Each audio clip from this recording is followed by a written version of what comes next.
You're listening to Podcasting Up an Octave, a podcast by Sonivia, the podcasting agency that believes that women and queer people deserve to take up space in the podcasting industry because our thoughts, voices, and stories matter. Here you'll learn how to make a dope podcast that inspires, educates, converts, and most importantly, makes your voice shine.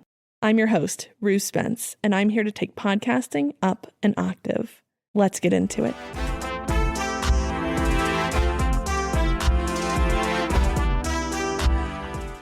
Hello, and welcome back to Podcasting Up an Octave. I am trying to get back in the zone because I just recorded a killer intro to this episode, and then my SD card was full. So that's lost to the ether. I'm trying to get my mojo back. But today we are talking about the costs of doing your podcast alone. And this is near and dear to me because almost all of these are things that I ran into when doing my first show, or they're things that I have heard time and time again with people who eventually go on to hire me to work with me as my clients. And it's something that I've just really observed comes for us all. So how many times have you told yourself it'll be faster if I just do it myself? How many times have you said, I'll figure it out? I always do. And how many times have you been up late, exhausted and frustrated, Googling how to fix a podcast problem that you didn't even know existed until 10 minutes ago? I've been there. I've lived there. And this episode is for the podcaster who's been carrying their show on their back, like Louisa with the donkeys from Encanto. Whether it's been by choice, necessity, perfectionism, or just being in survival mode, you've been doing it solo and it's starting to take a toll. Today, we're breaking down the real hidden costs of DIY podcasting, not to guilt trip you or to pressure you to outsource, but to help you actually name what's weighing you down and imagine what the right kind of support could look like. So let's get into it.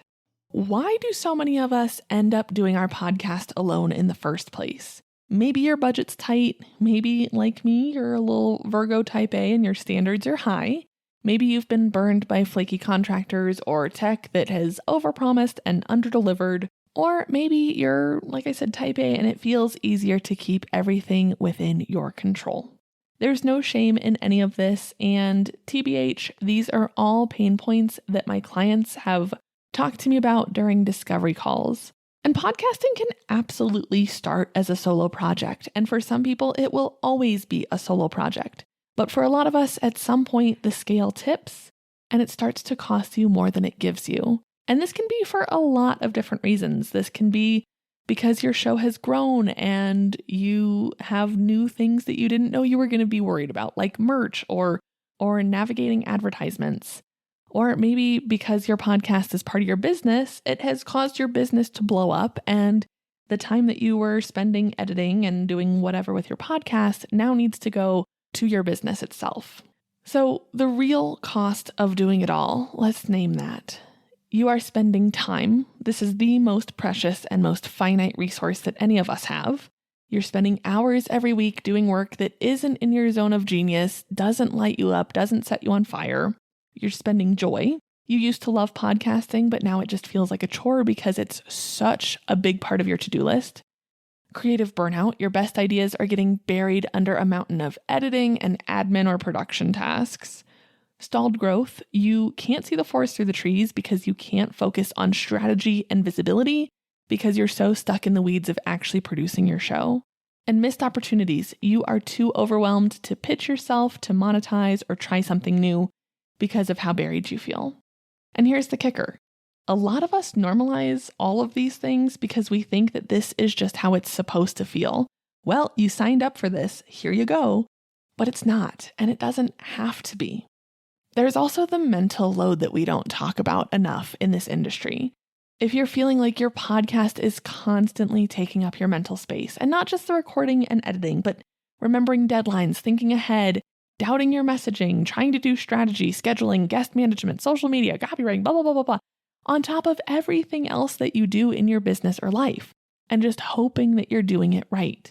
And listen, if you're someone who struggles with executive dysfunction, decision fatigue, or just busy human life stuff, this mental load hits different. Doing it all yourself doesn't just slow you down, but it wears you out quietly and slowly and over time until you realize it and you're in too deep and you're like, why do I even do this anymore? And you spiral and cue the pod fade. Maybe you're DIYing because you don't even know what help to ask for. And this one is big. There have been times where I have someone who reaches out, they're at their breaking point. They're like, I just need someone to do X. And I'm like, that's cool. Tell me about, where your bottlenecks are. And they're like, blah, blah, blah, blah, blah.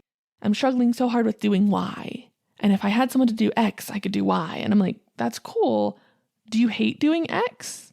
And they're like, well, no, it's fine. And I'm like, but do you hate doing Y? And they're like, oh yeah, I hate doing Y. And I'm like, cool. So maybe you keep X and I take Y. And, people don't even understand what types of support exist because it's one of those you don't know what you don't know things. That's why I encourage anyone who's kind of getting to this point of like, I'm doing everything by myself and carrying it all by myself is really heavy, to start with a podcast energy audit. And this is a little bit different than the traditional audit or like the audits that I offer, because this is more of the like shadow work in the journal type of audit, which, is where I ask you, take 15 minutes and write down every task you do right now to produce your show. Everything, right? Like literally everything. And next to each one, I want you to find some kind of metric, an emoji, or color code it with highlighter. I enjoy this. I don't mind it. I dread this every time. And just this simple act of identifying what's burning you out will clarify what kind of support you're longing for and what you're not.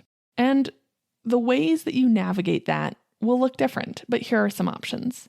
Batch the thing that burns you out. If it's editing or writing show notes, try batching that one task for 2 or 3 episodes. You don't need to overhaul your entire workflow to start feeling that relief. Plug the energy leaks by just getting it done. Find community. Being in community of podcasters makes a huge difference. You get unstuck faster, you'll be inspired more often, and you'll realize that you're not the only one struggling with whatever your issue is. And if you don't have your group or your think tank yet, DM me over at Sonivia Studios and I'll help you find one that fits. Finding community is such a big part of what I love to do, and I'm really excited about that kind of stuff. So hit me up and we can chat. Another option is let it go. And this is like very weird for me to say because I think a lot of times there's this like very hustle culture, very like masculine energy around, well, just push through and pull yourself up by your bootstraps and just get it done because of course, why wouldn't you? You signed up for this, blah, blah, blah. And maybe the one thing that's causing you stress is pointing what doesn't serve you. And, in part of that energy audit, it's worth seeing like, do people respond to this? Do people comment on this? Does it seem like it's going nowhere? If you hate making TikToks, maybe it's because that energy is better spent on a different social media. And you will know this by when both of these things are true, it's definitely GTFO time. If you hate making TikToks and no one watches your TikToks, why are you making TikToks? Now, where you have to start asking yourself if this is something to offload, if this is something to just power through, if this is something to let go of a different burden so I have more energy for this. Do you hate making TikToks, but they go viral every time? That's a slightly different equation. If you hate how long you have to talk when you record, maybe your episodes don't need to be that long. And there is no perfect formula. There is data on what performs best, but that's not true across the board. And episodes that are longer than they need to be don't ever do well. Like if you're just kind of talking because you feel the need to fill an hour slot, that's not going to perform as well as something that could be super tight. My last couple episodes have been like 10 minutes because I am in a season in my life where I am not hemming and hawing. Like if we need to just like talk about something, we're just going to talk about it and then get back to our real life. Because I have diapers to change, I have edits to do, I have fun to go have, I have mountains to climb. Like I'm too busy to sit and talk to you for any longer than you and I both can commit to listening. And also, if you decide to go with a pro, there are a ton of different options at every price point. The right podcasting professional is going to feel like a perfect fit with supports that make things feel easy. And that's where, when you're having a discovery call or you're interviewing a podcasting professional, if they're trying to upsell you and be like, I'll just do all of this. And you're like, no, I really love handling this part. It should be somebody who can offer you the supports that make your show feel like magic, not just, okay, I guess this is what I have to do now. Go with somebody who's going to serve you and your show and keep it feeling like your show. And there are options at every level. Not everyone wants to or is in a place to outsource everything. There are some of my little high-strung Virgos, I see you, I am you, I hold your hand when I tell you this, that, are never going to want to outsource. And the good news is that you don't have to. Support can look very different at different price points, but also at different levels of intensity. So for low cost or free, you can, get some of this lightening of the burden with like template packs and guides. It's like, I've got my editing with Audacity guide or my 12-week podcasting planner. These are things that I have created for you with my knowledge and expertise that you get to take and still feel like you are the baddie in control type A Virgo queen. But you're getting a little bit of that support by learning and accessing new tools. There are free Facebook groups or Discords for podcasters. There's podcasting forums on Reddit or Threads to crowdsource ideas and answers. I am a big Reddit user, even when it's toxic and cringe, but that's just that. Mid-tier is where you kind of mix DIY with a pro's help. So this is like, pre-made kits or courses, little strategy calls for quick wins without big commitments, VAs who take recurring admin tasks off your plate. Maybe it's just you hate pitching and they just pitch for you. Research assistants who can help bring your episodes to life without you having to scour and vet for hours on the web.